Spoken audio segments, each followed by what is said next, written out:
Honorable Mohammed Muntaka Mubarak. You're welcome to Eyewitness News, sir. Hello, good evening to you and your listeners. Good evening to you. Can you kindly confirm for us this sad news we are receiving about the death of 7 Ghanaians and what else we know? Well, just too unfortunate, and I must take this opportunity once again to extend my condolences to the families that have lost their lives, even though as a government we are officially yet to inform them because we are still working hard to get those who are safe out of the conflict area or out of the difficult area. Yes, it's true. Unfortunately, on Saturday, our brethren who were in Burkina Faso, to be precise, Tito, that's a community close to the Mali border between Burkina Faso and Mali, had to be caught in the crossfire between violent extremists and I think the Burkinabe armed forces. Unfortunately, we had 18 of our compatriots who were there. You know, these tomato women who go to buy tomato and come and sell in Ghana. When they are going, they usually go with their truck and go with their men who will help them to virtually do everything. That's in terms of loading and everything. So there were 18 of them. 10 of them were male and 8 were women.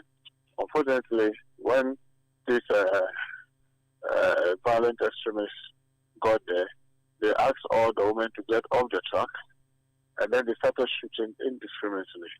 In the process, the driver and others even died instantly. But then they just bent the car, the truck, with the bodies.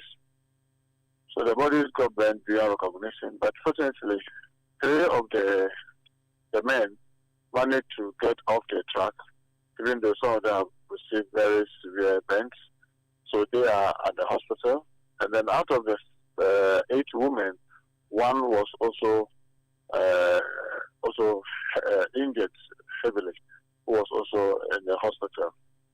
So after this morning, they were preparing to bury the dead because obviously the bodies were in a very bad state and they had to bury. So they buried it this morning at 10. Since I have been in online with my colleague, the Minister for Security of Burkina Faso, and they've been doing everything humanly possible to assist us to get our compatriots out of the difficult area. In fact, our embassy, our mission in Ouagadougou wanted to be there to even witness the barrier, but unfortunately it was difficult because the area was still not very safe. But what we did was to request that they assist us, even though these women who are there knew all the men who are dead.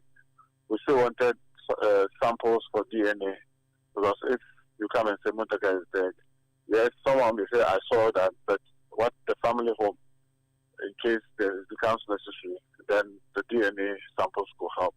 Graciously, before they were buried, the update I have is that yes, they've been able to get the sample for possible DNA.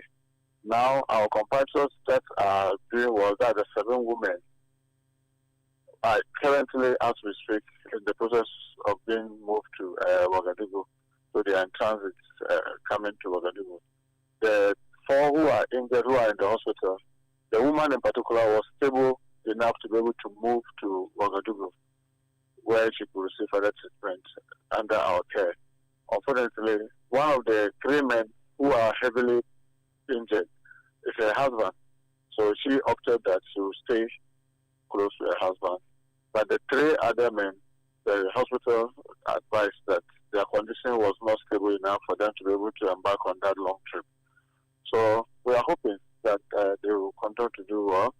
And then we are hoping that when these 7 women finally get to Ouagadougou, our mission will receive them and be able to have fine details of those who are dead, so that we can now begin to reach out to their families and officially maybe inform them. So we want to assure the public that government is doing everything humanly possible to ensure that our citizens who have been caught in this crossfire are receiving, are given the best of care.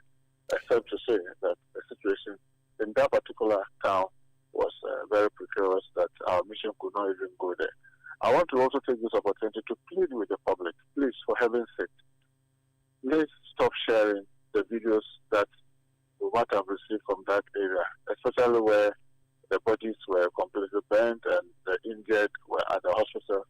but it doesn't speak well of us. Families, people have their families have traveled to that area. They are not sure, are they part of those who are dead or are they part of all this? Now you are sharing all these things on social media. I don't think that's sensitive enough. I mean, we should be sensitive enough and know and put ourselves in the shoes of those families.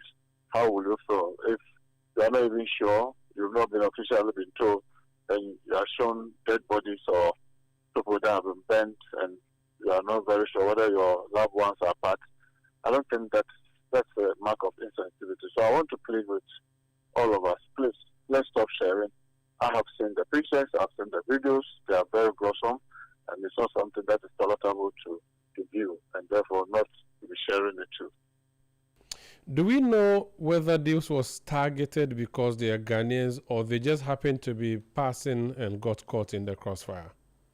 I mean, it's purely that they just got caught, because I'm told that many of these women, in fact, the women themselves were telling us that when those guys came, they said, "Oh, no, we are not targeting you Ghanaians."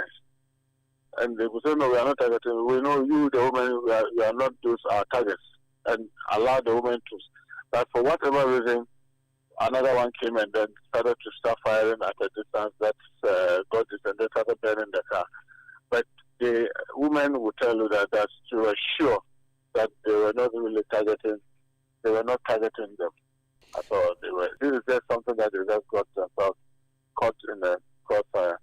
What did the Burkina Faso authorities or the armed forces of Burkina Faso do regarding this particular? Did they move there to attempt to rescue them? Do we know what the state involvement was? They did, because after those extremists took over that town, the Burkina Faso armed forces came in forcefully with reinforcement. And I'm told after some few hours they were able to recapture the city, and these guys flee. And then they started searching virtually corridor to corridor and door to door, just to be sure that those elements were still not around. So the forces of the Burkina Faso forces were able to reclaim that area. Yes, they came forcefully and they were able to rescue our women and assisted them. As we speak, the 7 of them are being transported to Ouagadougou. The Burkina Faso president appears to be friends with our president. He was at the inauguration of our president. Based on what has happened and considering that it has gotten personal and we are directly involved now, would we raise an army to go support Burkina fight those incursions? Or what would be the approach of the state of Ghana in relation to this matter, since citizens of the land have been killed? Interestingly, about 3 weeks ago, if you recollect, His Excellency the President of Ghana, President Mohammed Muhammad, invited his peers from the sub-region to come, let's put our heads together to see what we can do to fight this thing together. Because, I mean, His Excellency Mohammed Muhammad is very clear on his mind that this is not something that any individual country can do and win alone. Because they keep moving from one area to another. But if we are collective in intelligence sharing and whatever we are doing, we'll be able to defeat them together, instead of everybody fighting in silos. So 3 weeks ago, we met in Accra, all the security ministers, the foreign ministers, the heads of states. Yes, some couldn't come, but the same representatives. But if you recollect, Liberia president was here, Sierra Leone president was here, who was even the chair of ECOWAS was here. The President Muhammad himself chaired that meeting with us, and we started taking the necessary steps to see how we can work together to defeat this, because we are very clear on our mind that if Burkina Faso is unstable, Ghana will definitely be unstable.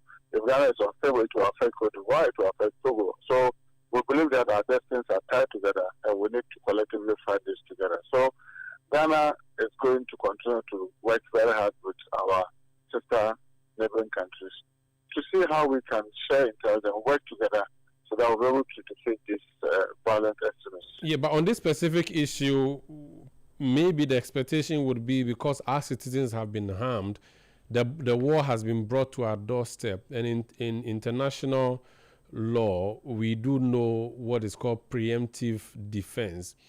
Could we possibly do that in this instant case and say we have been targeted, our citizens have been killed, and so we'll go after those people who have become or engage in terrorist activities, or we will still continue with the regional engagement, even though we have been directly affected? Well, most under you don't expect me to give you our security strategy on air. And I don't think that's possible. So I think that all the most important thing is about our compatriots that have been caught in unfortunate incident. We are dealing with it. Let's focus on that. Very well. Thank you so much. But you mentioned the burial. Was that done by the Burkina Faso authorities or the community? Who organized the burial for? Obviously, because like I told you that our mission wanted to be there, but we couldn't get there because on the advice of the Burkina Faso authorities, they didn't believe the place was safe enough for our mission to move in. So they assisted and they allowed the women to witness, to be sure that they were properly buried. Yes. Very well. Thank you so much for speaking to us tonight. Most welcome. That's Honorable Mohammed Muntaka Mubarak. He's